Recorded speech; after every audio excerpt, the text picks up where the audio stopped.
Yeah, well, that's hard to predict. It would depend really on how. Well, not on that. This is a marketing issue. God. Actually, I'll hand it over to someone who might know about marketing. Carl, you can deal with this one. I don't know anything about marketing. I know a lot about regulation, which prevents marketing in many cases.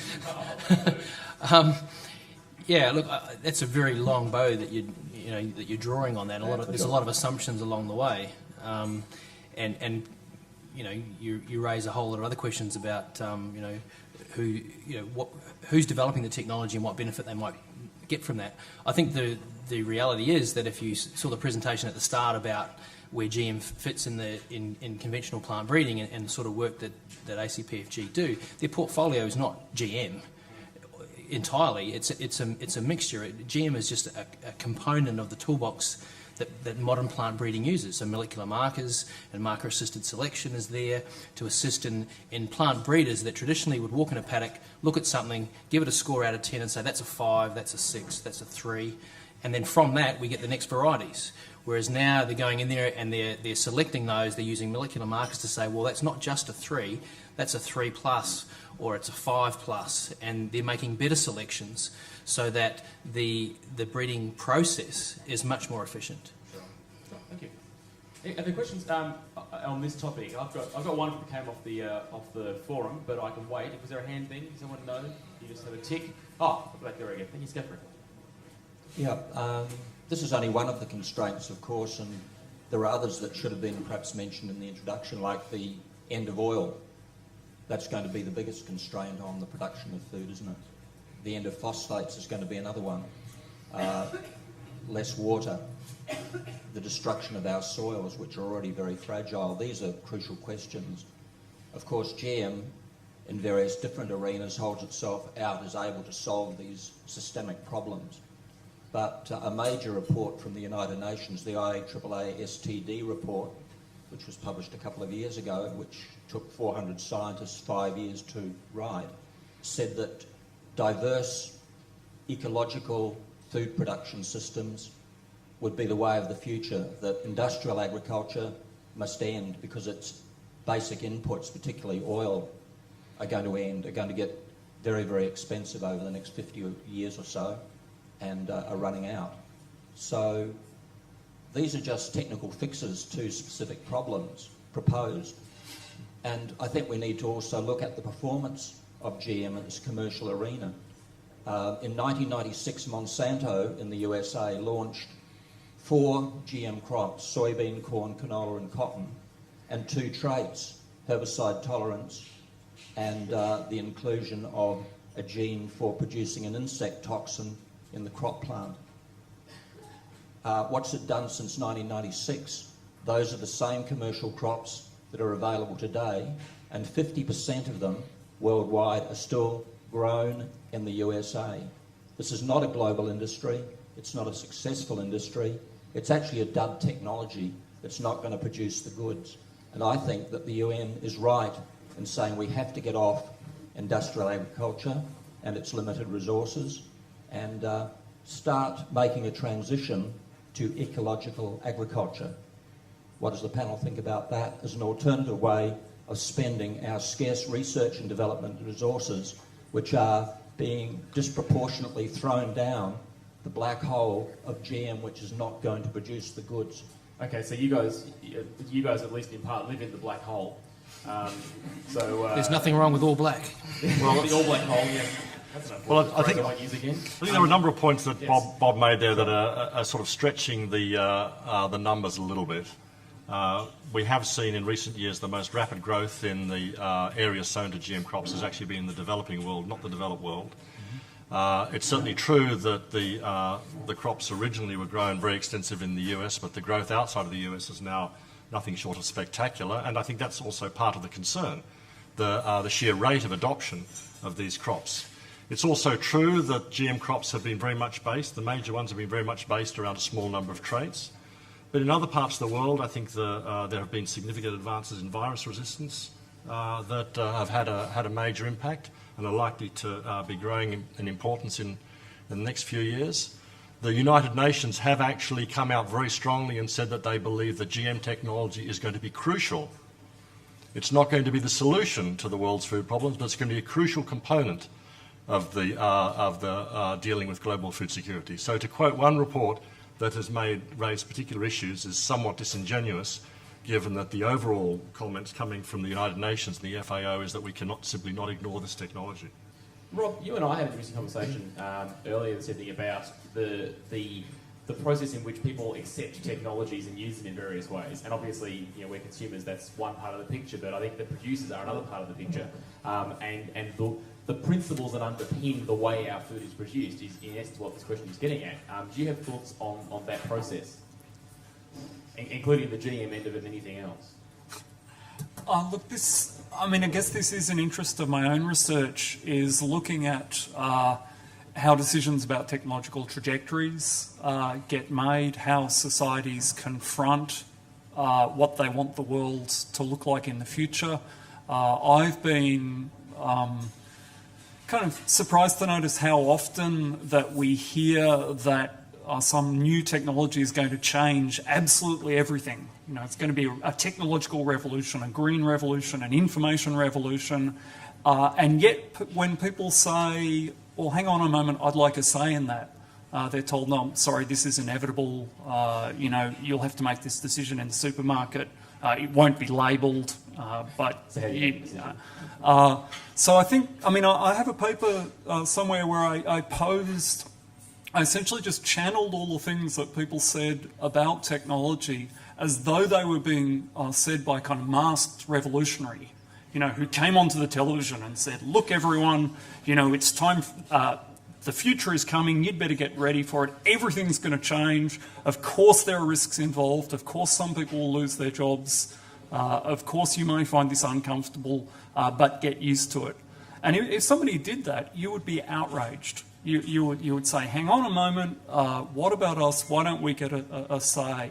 So if you think that one of the major forces shaping society today is technological change, then we need to be looking hard at how the population as citizens and not just as consumers can play a role in that. I think that speaks in favour of forums like this, but obviously it needs to go further than that. So I'm sort of very interested in questions of control. Who is making these decisions? Who would control the output? Questions of framing. It's very hard to say, look, if GM technology would be good for the environment, if it would be good for my health, I'd still be against it.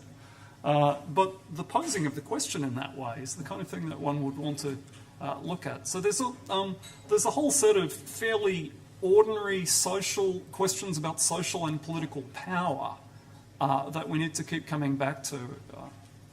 Sure. Look, I've just got a question here that came off the forum. I wanted to drift back into the environment idea a little bit for a moment. Question was simply how real, if you can put this in any kind of quantifiable way, how real is the threat of horizontal gene transfer as far as we understand at the moment? If you're GMing crops, how secure, I guess, is that?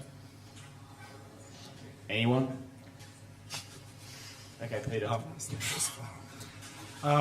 Well, there is horizontal gene transfer that occurs between certain species naturally, and that's the basis of the main method that's used for plant transformation, is using a bacterium, and there are a whole series of bacterium that transfer genes across the host plant, and they use that to manipulate the host plant's metabolism to support their own lifestyle, as it were.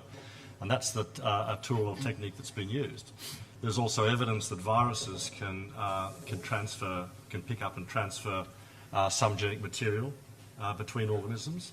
But it really goes back to, I think, a point that Monica made in her initial presentation, that there are DNA and genes in everything we eat and consume. We're exposed continuously to DNA, to genes. There are, about a kilogram of bacteria living on every one of us. Each of those bacteria has their own genome, their own genetic makeup. We're digesting that. It's going through our bloodstream, all through our bodies. And not many of us turn into cabbages. So, but I have gained weight, though. Yeah, well, that's another problem. And he smells. But that's probably not necessarily from the DNA.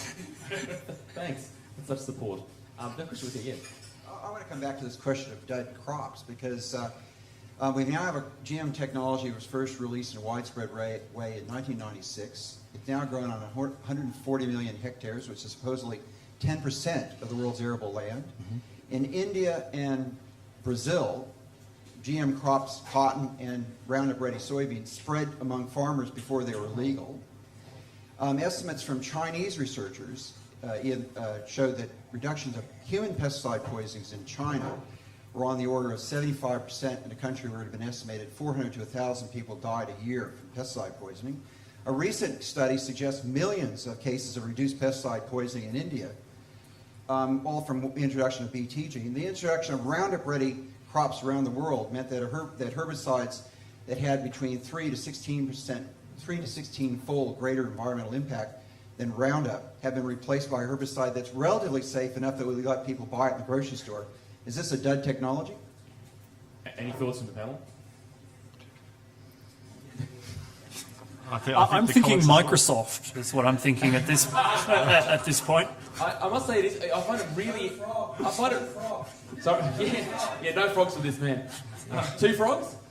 Okay. I actually reckon it's really interesting. I find it intriguing that we've actually the conversation has become a question of how successful are these things as a product.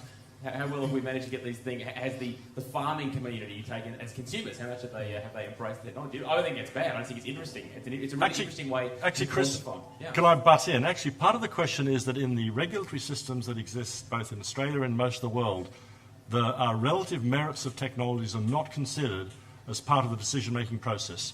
So in Australia, for example, the atrazine and even zolnone resistant canolas were accepted by the organic producers, by the anti-GM lobby without any qualms whatsoever, even though they were clearly an environmentally inferior technology to the Roundup Ready. So there is no... When you say environmentally inferior, what do you mean? Well, I mean, there are a whole lot of problems. They're persistent herbicides. Right. Atrazine's are banned in Europe, but, so we had a whole series of problems. So we essentially accepted an inferior technology in Australia simply because it was not GM. The problem that we have is ultimately, and it's not just here, it's in many other parts of the world, that the regulators are simply charged with making an absolute, as it were, risk assessment associated with the technology. Is it safe or is it not safe? They're not asked to say, is it safer than what's currently being used? Is it more desirable than what's currently being used? And I think that's, Should they be asked that question? Well, I think that's maybe an issue for Rob to try and deal with. Should they ask Are we that asking question? the right questions at the point of proposals?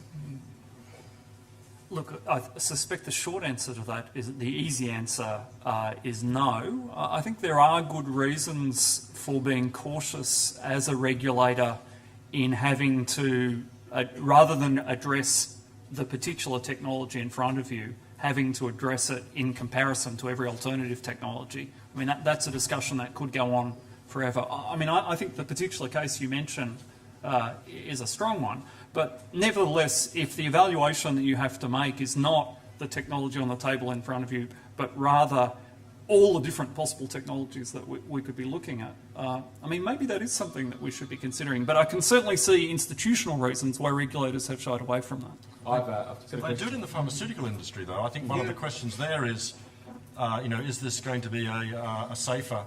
Yeah, but if we had the regulatory regime that we have for pharmaceuticals for modified crops, I think a lot of people would be a lot happier with them. That's precisely what we don't have. What we have is the gradual release of these technologies with very little assessment. No. Okay. I think we'd have a serious disagreement about that. Yeah, well, okay, but the comparison with the comparison with the pharmaceutical industry is a revealing one. Okay, If they were regulated as would you be happy to see your crops regulated as pharmaceuticals? It would push the cost up dramatically of the technology development. But I take think an that's element of the issue. pharmaceuticals, which is medical devices. The global harmonisation of medical device technology is all based on risk, which is exactly how GM technologies are regulated around the world. So there are actually large synergies that are occurring within the pharmaceutical, medical, biomedical sphere with agriculture. Can I twist this conversation point just a moment? Because I've just got this is a Twitter question here, which perhaps jumps into this in a very broad way and simply asks,